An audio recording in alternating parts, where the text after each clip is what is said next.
Hello, everyone. Thank you so much for joining us. My name is Lisa Huber, and you're listening to the Divine I Am Broadcast Network, where we bring spiritual and metaphysical energy awareness from the heart to the public. And it's my pleasure to introduce my friend Clare Hedin. Claire is a singer, songwriter, sound healer. She's a sound alchemist that expresses her love in the fullness of life in multiple ways. She's been a professor at the San Francisco State University for years, where she teaches creativity, facilitates people's raising self awareness of belonging, and co founded the Sound Healing Program at Sound Healing Institute in San Francisco. She performs regularly at Grace Cathedral in San Francisco, and she paints energy balls of consciousness becoming form. She founded Dynamic Emergence, and it's a model of consciousness that places us inside planetary consciousness and sings for connection and coherence and healing. And we are just so honored to have you here today, Claire. Lisa, that's just the most beautiful introduction. Thank you. No, thank you. That's all you. I'm just like in awe because I just absolutely love what you're doing.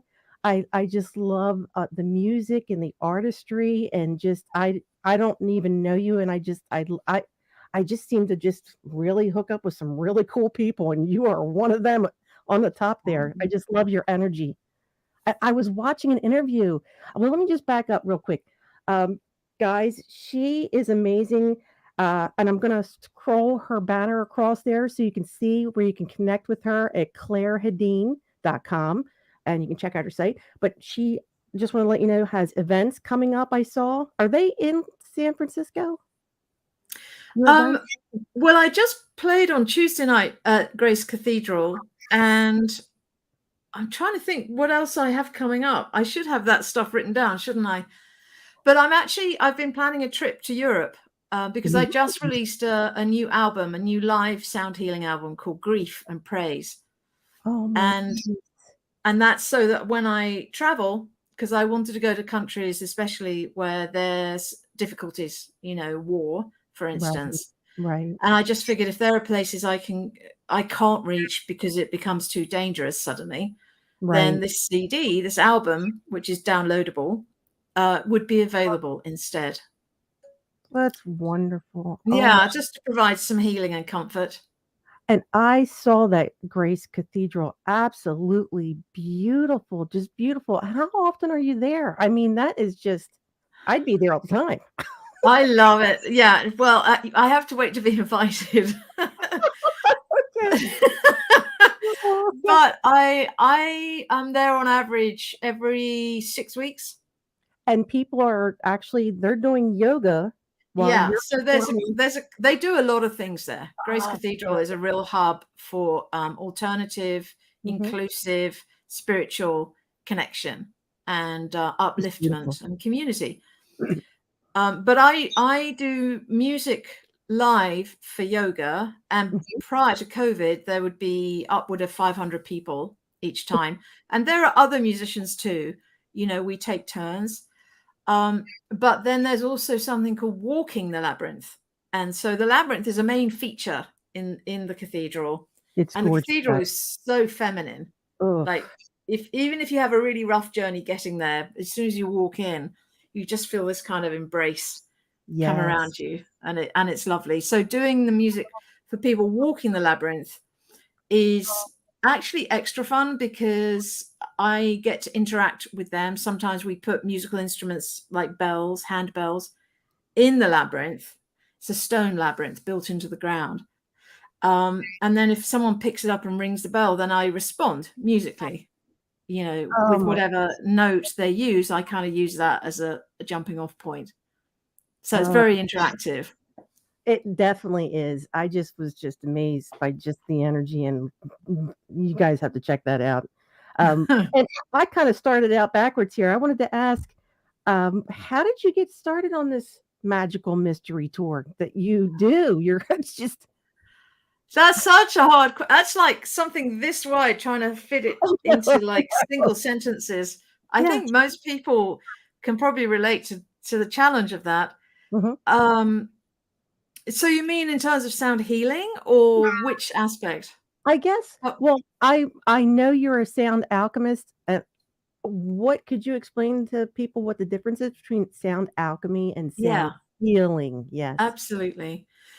That's a relatively new term that I've been using, sound alchemy, and it came through the gift of a filmmaker called Gentry Stanley, who was doing a documentary on me as a sound healer.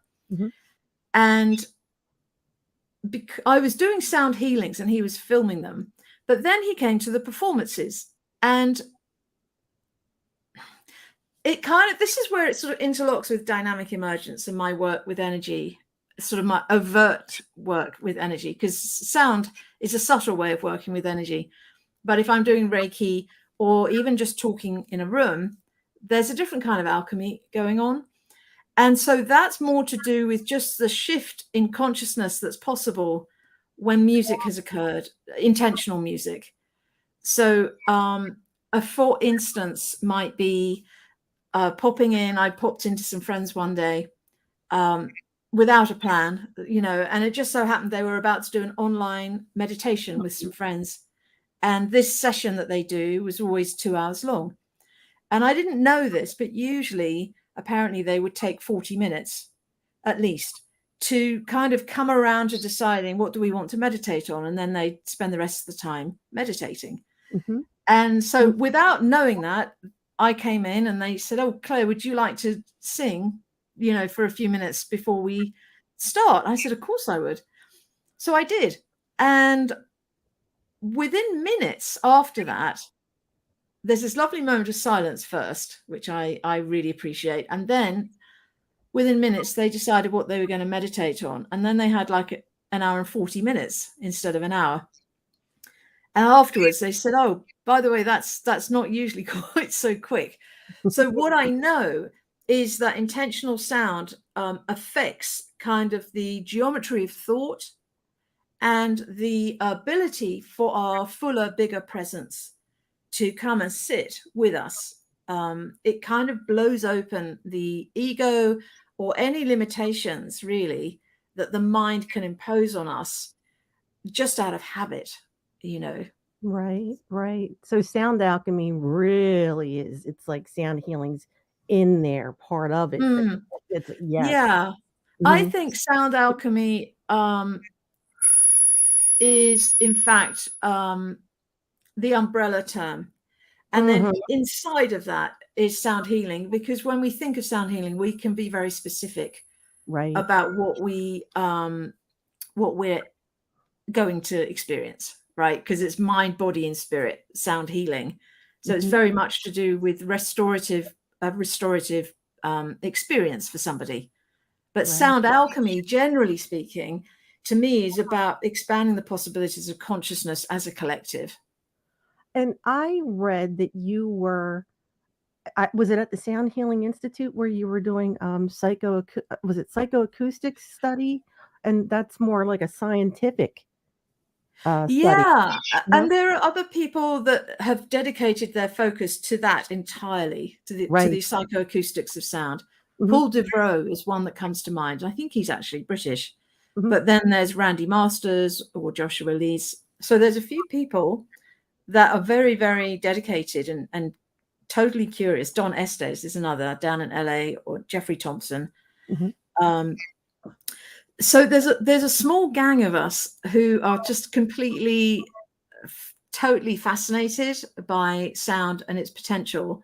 And so many years ago, Dave Gibson, who runs the Sound Healing Institute, which was then known as the California Institute of Psychoacoustics.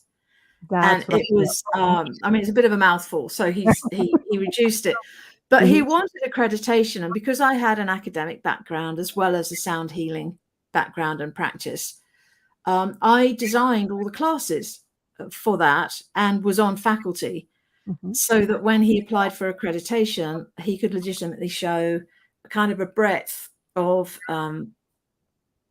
skill level, I suppose you could say.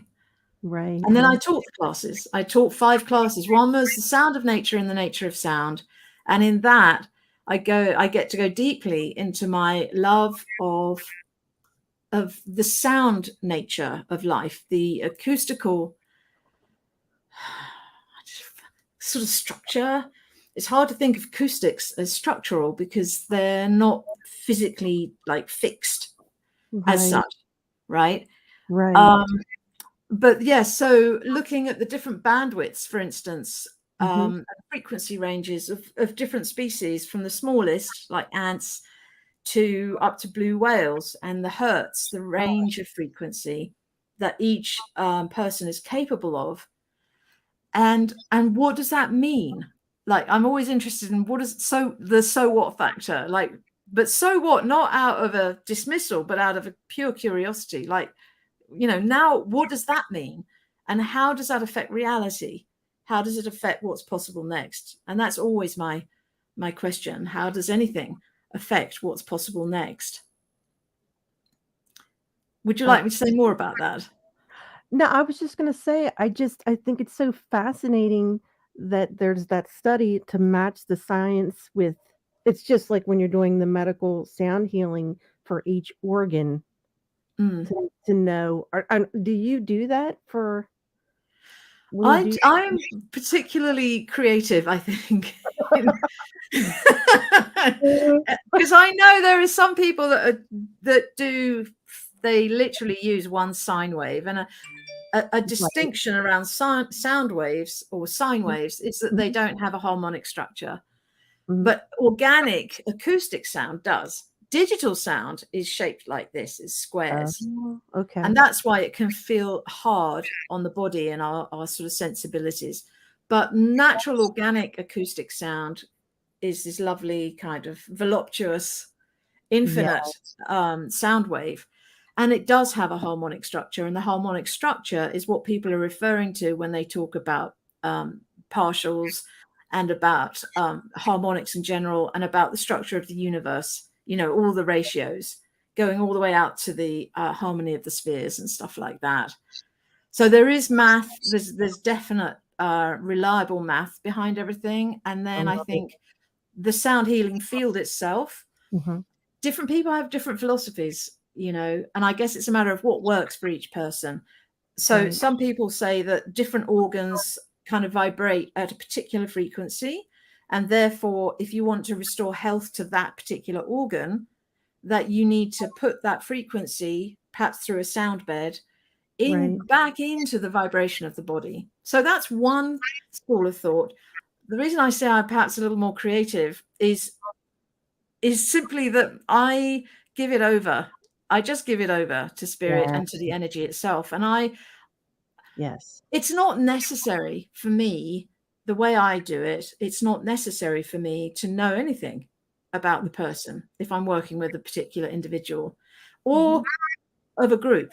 So if there's a group, although I like to let people talk because I feel like it helps bring us into a certain state of presence and vulnerability, and therefore I think we become more permeable to help. I know that's true for me anyway. And so I feel like I like the inclusivity of that approach. But to be honest, when I'm singing and making sounds with some of the different instruments I use, it's deeply intuitive. And there's a big part of my mind that just goes away. It just has a rest. And something else is coming forward that I deeply trust. I have no reason to doubt it because it works so well. And I've seen things that I never thought I'd see. And a quick story to kind of show you what I'm thinking of when I say that with this smile is that when Gentry was doing a documentary about me, he didn't complete it. So just in case anyone's wondering, where can I see it? You can't yet, but hopefully in the future that will be edited because there's a lot of editing to do. But anyway, he was on a boat. Some of the people I know live on boats or just like sailing. And he had this assistant filmmaker with him on the boat. And she slipped whilst they were out at sea. And as she did, she kind of pushed. This doesn't look like my pinky, but it is. Oh, there it is. I'm in a mirror, so I'm looking at the wrong hand. Yeah. So her pinky got kind of pushed backwards as she tried to save herself from falling down 100%. And so the three of us were having lunch on land. I went to have a meeting with them about something. And I saw her hand, and it was like really deep purples and blues, and her finger just looked really sad and just painful. And I saw it, and I said, what happened? What is this? And so she explained, and I said, how on earth can you be sailing? You need all anything that connects to a surface. You need 2 hands, 2 feet, ideally, to stay on a boat. And I said, how are you sailing with one arm? If it, because you can't really use the other one. It hurt her too much to touch it. And she said, well, with difficulty. So, so I offered some energy work. And we were sitting, bearing in mind, if you picture this, we're sitting at a harbour at a restaurant in the outdoors area. It's quite a busy restaurant. And so we sit and face each other. And there is a video of this on my website, by the way. And I just give her healing work. And I love when it kicks in. Any other healers out there will be so familiar with this, because all of a sudden the hands kind of get pushed further and further away as the energy of the person starts to fill out its own space. And so I know something, it's already kicking off now, just me talking about it. But I know when something's happening, and it makes me happy when that starts happening, because I know then something good is working for the person. And so I did this for like 4 minutes, 5 minutes. It was very peaceful, very relaxed. I wasn't singing. I was just using energy.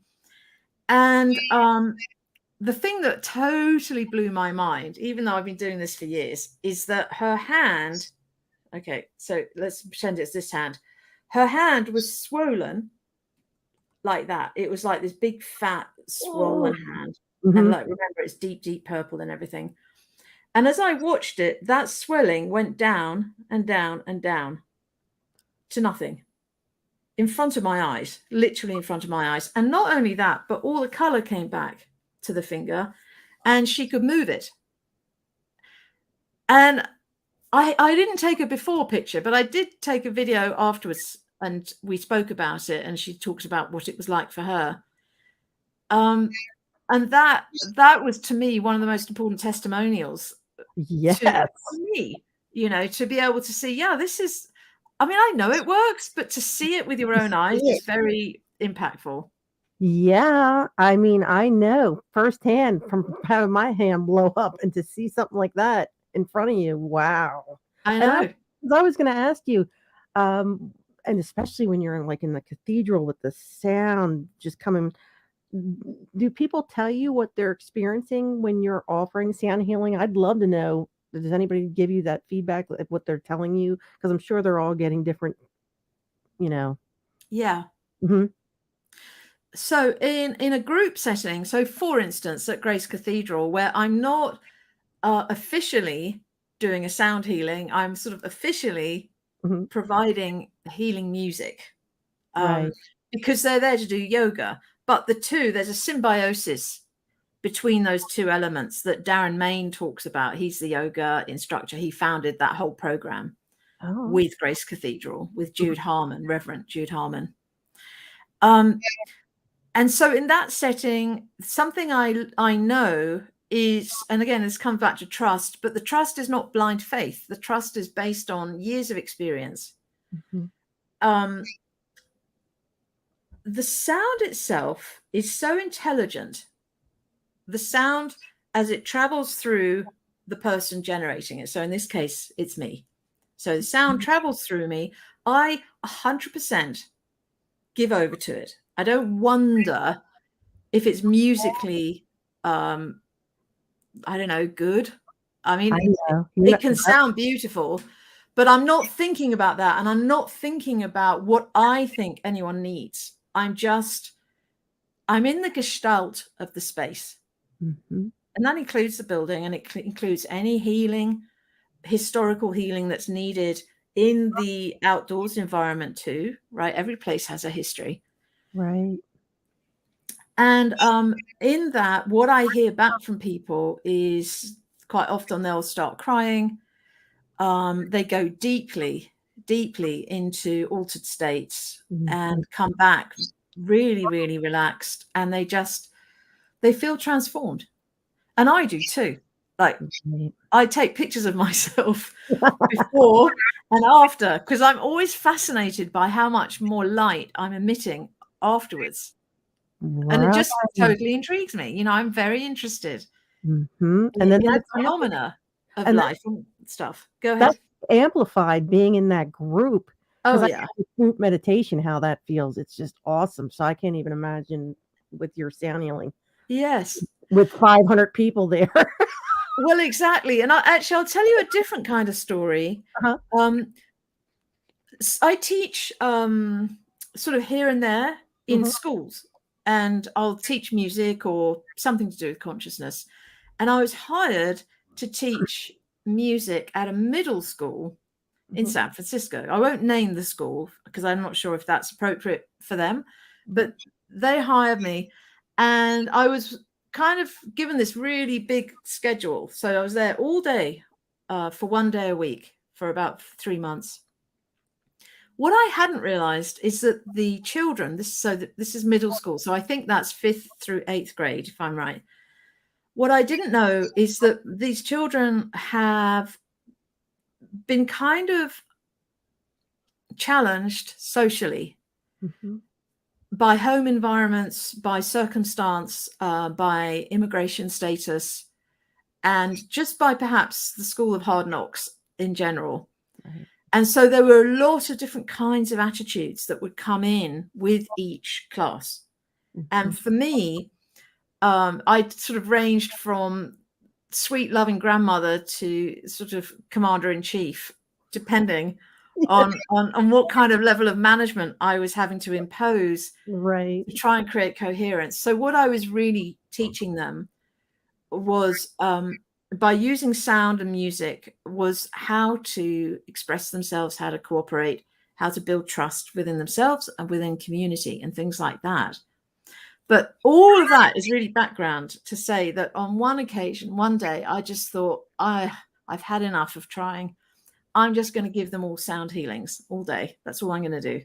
So every class that came in, they lay down on yoga mats, because we were in the theater. So there was kind of this beautiful acoustic space. And I gave each class sound healings. And no matter what their age or how resistant they were, typically, the feedback that they shared afterwards, because I wanted to know, you know, what did you notice? I'm always asking people that. Yep. And they said to a T, oh, I went into the forest. Oh, I went into the jungle. Oh, I went into the ocean. Oh, I was up a tree. Oh, I was in the mountains. All of it elemental. And these are urban children, urban youth, who perhaps haven't had much time, you know, with Mother Nature, getting muddy or just kind of climbing trees and stuff like that. Right. And that for me it just touched my heart, you know. That's just the most beautiful story I've heard today. Aww. It's just what a gratifying, you know, what you're doing. I mean, it's just, that's why I'm just honored to have you here. I know all the things you do and how you affect people. We haven't even gotten into her, that she's an artist and some amazing energy balls. It's and can we get into that? Absolutely. Because I saw a little bit about, you had mentioned Mark, I think I wrote it down, Mark Rothko. And then I remembered he does do those meditative. He does. Yeah, go ahead. Well, you know what I'm thinking? I should run next door and pick up a couple of paintings so I can actually show them. Is that all right? Yes, definitely. All right, I'll be like 2 seconds. Don't go away, anyone. Nope.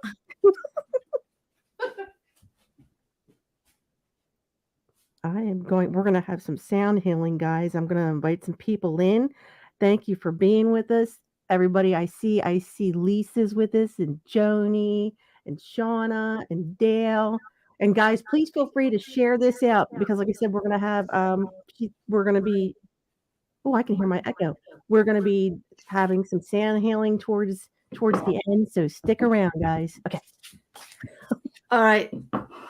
So these are called energy balls, but I think I'd like to change the name. I just haven't decided what to. Now, the question is whether or not you'll be able to see the glistening I can, and it's like it's a spiral. Yeah. Yes. So and here's one that's printed. Mm-hmm. So hang on, where we go. And this is one that's sort of printed on wood. So they're kind of printed like that. I love that. Mm-hmm. Yeah. And what I do, here's one last one. There are so many of them. Let me get the right way up. I love the colors on that. There we go. Beautiful. Oops. Beautiful colors. Yeah. So what I do is I spend a lot of time outdoors. And that's because that's kind of home for me. And I love just connecting with the birds, with the environment. And so I take thousands, literally hundreds of thousands at this point, probably, of photographs. And I play around with the photographs with the exposure to get to a very intimate place. Mm-hmm. Because what I'm trying to do is it's a way of praying for me, mm-hmm. to say I love you, and I want to connect with you as closely as possible. And so that's kind of my motivation. Then, though, I really, really like sharing what I generate from that and create from that with others, because I'm always of this mind. Have you noticed? Have you seen this? Did you miss it already? Here it is again, and I'll show the photographs. But then what I do is I interpret the energy of something and someone, a being or a collective environment, the energy of it that exists, regardless of whether we can see it or not. Right. And what I'm trying to do is show and demonstrate, capture, if you will, this moment of becoming. And that actually links to dynamic emergence, because dynamic emergence is an exploration of the process of becoming, but it's sort of articulated in a slightly more left brain way, mm-hmm. so that we can understand it cognitively. But mm-hmm. this is very much more experiential. And so the energy balls are really a testament and an acknowledgement that I see you, whatever it is. So it might be of a horse. There's a horse I know at a healing sanctuary here in Walnut Creek, run by Anne.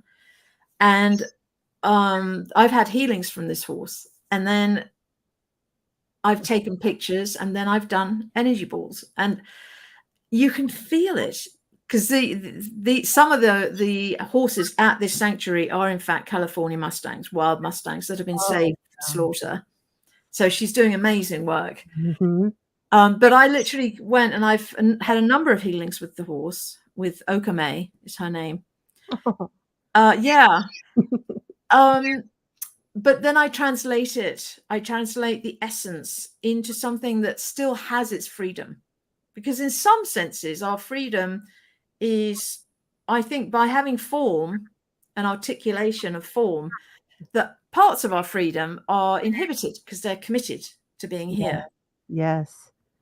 But the greater part of us that is free, because I'm going to do a little quick segue across to dynamic emergence. Mm-hmm. Dynamic emergence is the study of energy.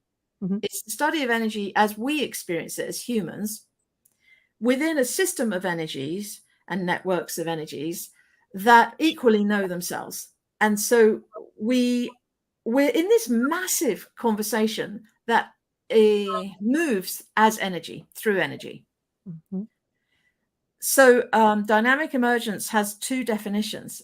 One, the kind of formal definition, is the phenomena of novelty arising. The phenomena of novelty arising when two or more elements meet. So, this could be me, and this could be a tree, or this could be you, Lisa. Yeah. And we meet and we interact.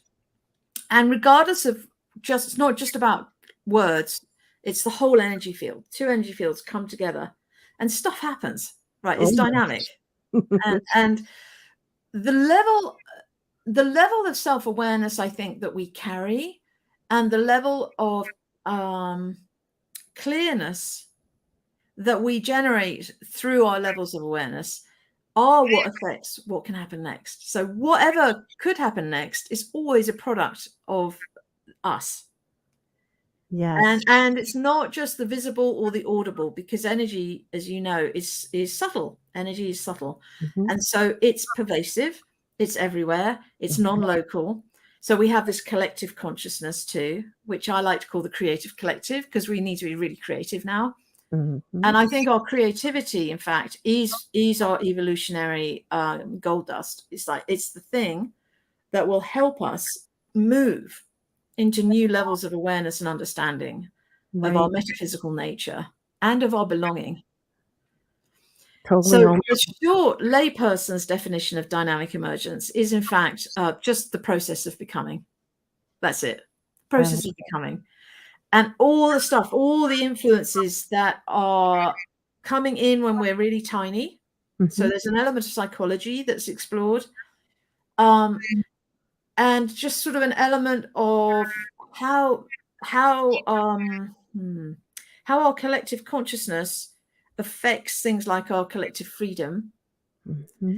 and also why we ever became vulnerable to negative media, for instance, and what we can do about that to restore ourselves back to a place of inner freedom, inner autonomy within a completely interdependent system. So it sounds like a contradiction, but it's not, weirdly. I do. I understand. I totally am on board with what you're saying. Yeah. And I happen to know. I saw you are a Reiki master. Are you a teacher as well? Reiki? Yeah. Okay. So I did a master's degree in consciousness studies, and a lot of what I've studied has just always brought me back to creativity as the element itself that is most calling for our noticing. Right. So, which makes me think too, with dynamic emergence, there are two tenets. And the very first one is that nothing is fixed. Mm-hmm. And that, of course, is endless possibilities. And then the other is that energy waits to be noticed. And that's where the alchemy is. Mm-hmm. So as we notice things, notice how we feel, notice if we're trying to have a reaction, notice if someone looks sad, notice if the forest is being destroyed, noticing. The more we notice, the more what we're noticing comes to meet us. And that kind of reminds me of the story. I forget which culture and tradition it comes from. It might be Native American, but I'm not sure. With the two wolves.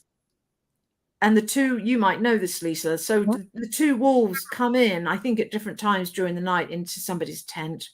Mm-hmm. And one of them represents, I think, fear and anger and separation. So kind of like, not very happy wolf. And then the other wolf is more aligned with, I think, sensitivity and generosity and the ability to be there. Right. Right. Mm-hmm. And the question is always, which wolf do you feed? Exactly. And that is a journey.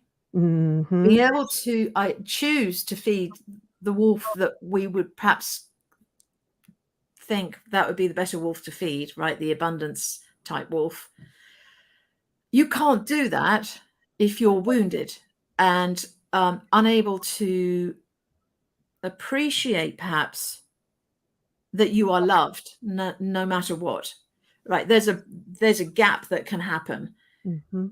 And so that healing journey is both for ourselves, but it's also for the collective, because the more healing we do on ourselves, the more we free up that collective consciousness. Right. And we need that. We need that very much right now. Oh, I'm so picking up what you're dropping. I just love it. I love everything about it, because I personally can relate to the energy that you utilize that brings you joy and brings others joy. I grew up with music my whole life, and ice skating and singing and dancing, and it's just, you don't even know it, but that's you self-healing and releasing and moving energy in and out of your energetic field, and you're bringing that to people, and I just think it's it's amazing because there are, people in countries that just they don't have access to what's Reiki, and you're putting it out there and Yeah. I love it. I wanted to say, your pictures remind me because I see energy, and I know a lot of people that are, everybody, guys, has abilities because you're born. Yes. Yeah. So I see energy, and I see it like a spinning vortex sometimes, but I also see portals, and your paintings reminded me of a vortex. I literally put my finger on one that was in front of me, and it was the spiral, and it was spinning, and I turned it, and it was just thinner than paper, but it was about this big, and it just when I saw your painting, it was like right away, it just reminded me of that. It's Wow. amazing. I'm gonna show you. I'm gonna send you some pictures after this, Excellent. that I Excellent. took because I love that you're a photographer too, because, yeah, I'm all about that. It's just you're enjoying nature and just, yeah, self-healing and enjoying it. It's wonderful. Yeah, and communing. To me, Mhm, all of these art forms are a way of communing with mhm. life. Connecting, yes.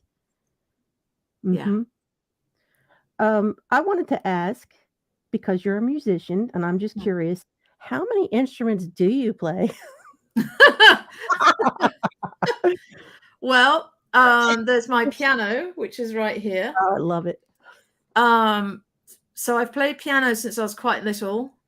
Maybe the first instrument I learned was recorder and triangle at Mhm, primary school in England.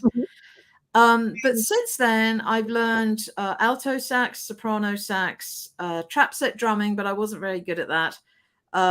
Hand drumming, like congos and bongos, Yeah. and other things like that. Then Mhm, there's that little drum, the healing drum up mhm. there. Um, oh, and the shruti, which is this instrument. This is the one I play most of the time. Oh my goodness. Hold So on. it sounds like an accordion, or it depending on the moment or the music that's coming through, it can sound sort of Celtic or Scottish, I got one. or Irish or Indian. Uh-huh. It has lots of different possibilities. And then what else? Oh, guitar.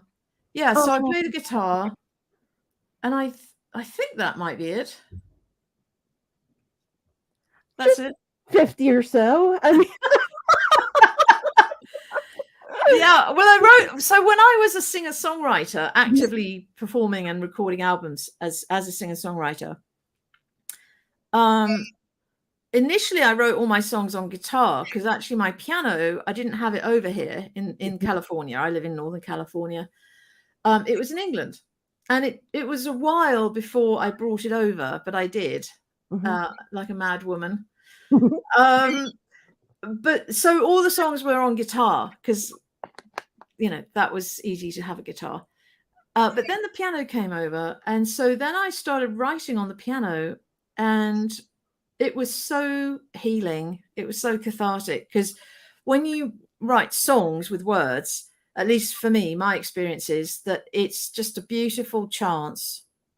You're not thinking this, though, when you're doing it. You're just doing it because it's intuitive, right? Mhm. But in retrospect, I can look back and go, wow, what a way to really do a deep dive into here, to Mhm. myself, Mhm. and find out what's in there that wants expressing. And so that's what I did. I did that on the guitar, and then I started doing it on the piano, and then I just gradually got more and more abstract, Mhm. because I've always been more interested. I mean, form is fun. It's great, but I'm always interested in what's informing, Yes. literally informing. What Yes. is that Mhm. that is waiting to be noticed? And that's my love, is dancing with that. Oh, and Mhm. here's my definition, by the way, of Mhm. an artist: is someone who dances with reality. An artist is someone who dances with reality. I love that. Hmm. I So love that. we take it out of the Mhm. museums and the galleries and the privilege, or even of crafting, right, which has historically been more accessible to more people and less judged. I mean, it's judged by the fine art world, right? But within the cultures themselves, you know, it's very much a part of how we weave community, maintain community, share stories, right, from our ancestors.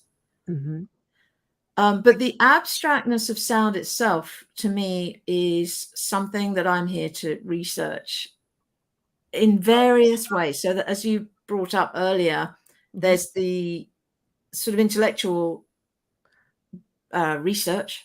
Oh, yeah. Right. But then there's just the experiential. And the experiential, I think, is far reaching. I think the experiential is that which can then travel beyond the immediate dimensions into all the extra. They're not actually extra, they're the original dimensions, you know, so the cosmic consciousness or infinite consciousness, planetary consciousness, and then inside of that, humans. And if you put humans to one side, inside of infinite and planetary, apes, inside of infinite and planetary, whales. I love whales. Or the wind, you know, everyone belongs inside that shape. And by the way, people can study this. So Dynamic Emergence is now available online through dynamicemergence.net. And on that website, there are 7 courses. And you can actually do the fast track, which is not really related to speed as much to you just kind of doing it on your own schedule. Self-paced. Yeah, I like that. Yeah. We're all busy. And you know, people could choose to do it together, like a group might decide, oh, let's all do this. And then I can jump in if invited to kind of explain things, clarify things, answer questions, take it further, you know. And when I'm traveling in Europe, which I'm looking at flights, so I haven't picked my flight yet, but it'll be probably end of this month, September. I'm going to go to Europe and I'm going to do sound healing work. I'm going to travel with that. And I believe Grace Cathedral, they're going to help hook me up with some cathedrals in different parts of Europe. So like-minded people can kind of anticipate my arrival, which would be really nice. Yes. And create settings with communities ready to jump in and have that experience. But now COVID is to some extent historical rather than present tense. I know it's present tense for some still, but the freedom to travel has kind of reappeared, and so and to meet in person, and I just really want to meet people and teach this in person over maybe 2 or 3 weekends, you know, and just kind of dive in together and ask our real questions in real time and learn from each other. Can I ask, whereabouts are you from across the pond? Because I know so many people. I did an ancestry, and I literally, my whole family never moved. I'm like 80% from the UK and Ireland, and I'm Welsh. I'm a maiden name's Jones. But I'm like, wow, we never really went anywhere. And whenever I connect with everybody from across the pond, my friends, I'm like, you guys have so much fun over there. I want to go over there, you know, in Ireland and all. But I was just curious because I have friends on Doddington and Lincolnshire and Polegate. Yeah. So I grew up in the South, and it was South and Southeast. So London, and then to the east of London is the county of Essex, and then to the east of Essex is the county of Suffolk. Okay. So I'm in that kind of stretch of land, but I've spent a lot of time in Scotland, including Findhorn, and also in Devon. I've done some of my ecologically based leadership training at Embercombe, which is in Devon, relatively near to Exeter, which is the nearest train station.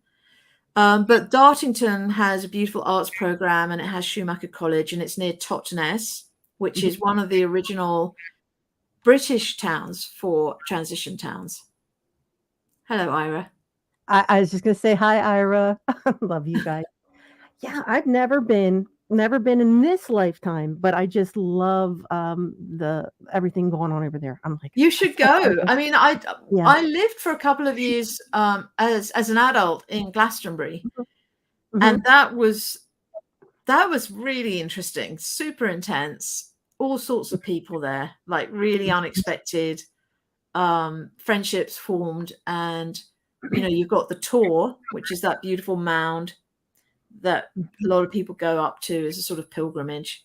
Mm-hmm. And of course, you're relatively near to Avebury with all the beautiful stones and Stonehenge. All of that. I'm going to go someday. Yeah. Not to put you on the spot, I didn't realize it's like almost the hour's almost up. Were you up doing a little bit of sound healing? Of course. Yes. Gosh. The time just flew by. It's I know. Well, hey, let me just tell you one thing about you, Lisa. This conversation has gone so easily, and this is a reference to what Dynamic Emergence is trying to help us to notice. Mm-hmm. The conversation has been really easy because of you. It's because of how you and I have been able to combine energetically that has facilitated this beautiful ease where I can just talk, and that there's something in your field that is so welcoming and inviting and supportive. And so that's huge testament to you. Thank you. That this has been such a delight, and it has. I feel the same way. Like I said, we don't know each other, guys, but I was just so excited to just meet you and just everything you're doing. I'm just, love. So. Well, yeah, who doesn't love to be loved? I know. I said that's really magnificent. It's the truth, and Ira knows. Because Ira comes on and she holds space for people, and she's just a big love energy ball. So that is a huge thing. Holding space for people is one of the biggest gifts that we can offer one another or groups of people. Mm-hmm. Just sitting and being with. And there's a story that sometimes I make up stories that sound like they're for children, but they're really for adults too. But stories about it's called The Monster Speaks. And it's about this monster that lives inside each of us. And it's not a monster to be afraid of. It's just this being that wants to speak. But the adults talk so much, but in a very superficial way that the truth, in other words, doesn't really get to come out unless the adults are willing to sit and listen for it. So to me, and Pauline Oliveras comes to mind, another person who is a musician that explored consciousness through deep listening. Mm-hmm. There's a number of people who are understanding that our ability to listen is our ability to grow. Yes. All right. So how long shall I sing for? Just so I don't, I'm fine. Whatever I've got nothing planned after, so. Well, I'll probably just go for like 5 minutes or something like that. We'll see. And there's loads of recordings. So if people come to the website, clairehedin.com, that's where music-y stuff is. And then dynamicemergence.net is where all the sort of courses are. And you're welcome to email me and ask questions. And, I'll be as helpful as I can. So I'm just going to push back so I don't distort the mic. Okay, let's go here. I'm just picking which notes I'm going to play. So this is on this. All of these are notes. And so I pick 2 to create a chord. Can you tell I'm a teacher? I love it. Yeah, I don't like leaving people behind. All right. It's been a long time since I've been in music class, but I got an A in it every time. Good for you. I love music. I'm not sure if I did. All right.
Oh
my. I am going to be replaying this for my husband so he can see this. That was just right in my heart. I felt that.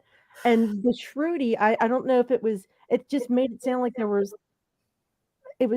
you and another tone. It was just so beautiful.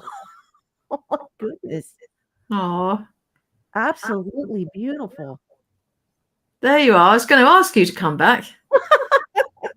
Yeah, let me I'm having a little echo for some reason. I just wanna I don't know what's going on. But oh my goodness, I'm just sitting here going, ah, yeah. It's so kind of you, Lisa, to invite me on. And I really love the chance to meet your community and to meet you.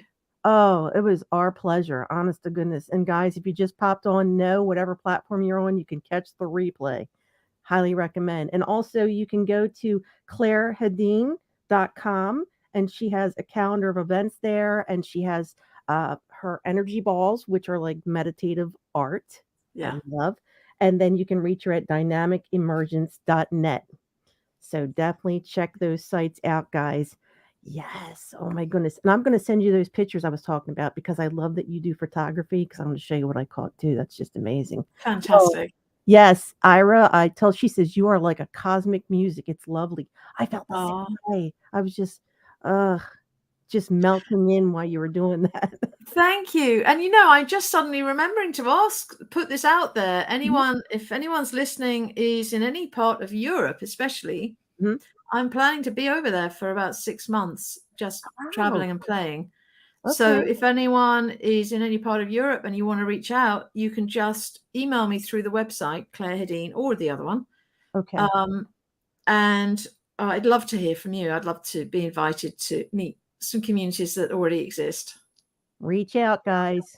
You are just amazing. And thank you so much for what you do. And I'd love to have you back on sometime. I know you're really busy, but I just really enjoyed spending time with you Oh, today. Lisa, I'd be happy to. Oh, yay. Yeah, Thank you so much, Claire. Thank you. And thank you, everyone that showed up. Thank you to the replay watchers, podcast listeners. I hope you'll reach out and please, whatever platform you're on, hit subscribe because we have so many beautiful featured guests that come on here. And I greatly appreciate your time. Thank you, Claire.